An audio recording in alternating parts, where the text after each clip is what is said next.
We heard earlier from Marcus Padley about the number of public floats hitting the market, and while the biggest in recent times, the listing of Myer, may not yet be a roaring success, its impact is being felt far and wide in the investing community. Particularly for private investors, Myer was the first clear sign since the start of the global financial crisis that the risks around investing in unlisted companies are easing. However, startups are still finding it very tough, with venture capital in short supply. Andrew Robertson reports. Jennifer Hawkins may have brought the glamour to the first big post-global financial crisis float, but underneath the public imagery, Myer's private equity owners were sweating on getting their hundreds of millions of dollars back and then some.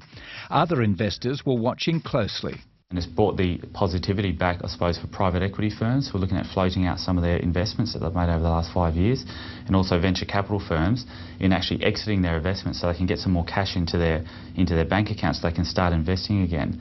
Wholesale Investor is an agency which matches high net worth individuals with investment opportunities, and its latest survey of its more than 4,000 clients gives a snapshot of how the investing climate is thawing.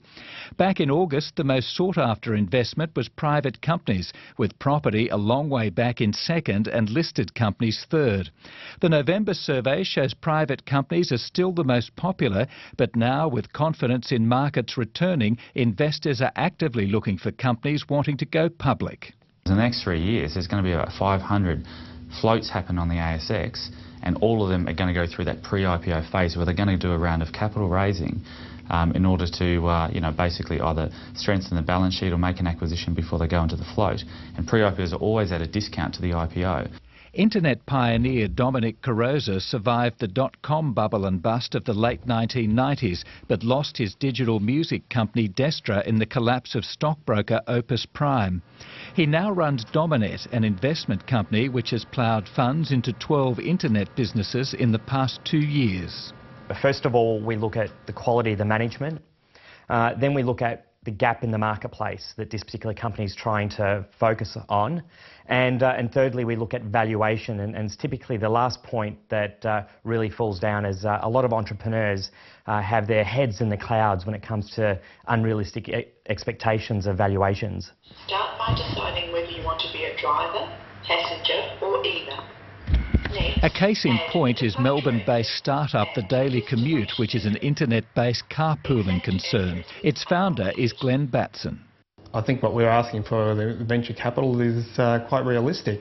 I see our company perhaps floating within 5 years at close to $500 million. I don't see that as pie in the sky stuff at all. Domenic Carosa, though, has a different view. Having been in business for nearly 20 years, I think it's almost guaranteed that from start-up to $500 million market cap IPO is unheard of unless you were living in the dot-com days in the late 90s. The toughest section of the investing market at the moment remains venture capital, which is attracting only 5% of investing dollars, with the latest study by the Private Equity and Venture Capital Association showing no money has been raised for seed capital this year. Glenn Batson is finding that out the hard way as he speaks to potential investors in his attempt to get the Daily Commute up and running. The conversation has been more along the lines of we'll talk more when the company's more established, but it's sort of it's a rock and a hard place because we actually need the capital before we're willing to launch into the marketplace. On the other side of the fence, Domenic Carosa says he won't provide venture capital because the risks are too high and in Australia the returns are too low. The government needs to do more to encourage investment into the SME market by reducing things such as capital gains tax and making it more attractive for the investor and giving them the incentive to take more risks. Which is one reason why Domenic Carosa and many investors like him will only provide capital to companies which are already up and running and starting to develop a proven track record of generating revenue.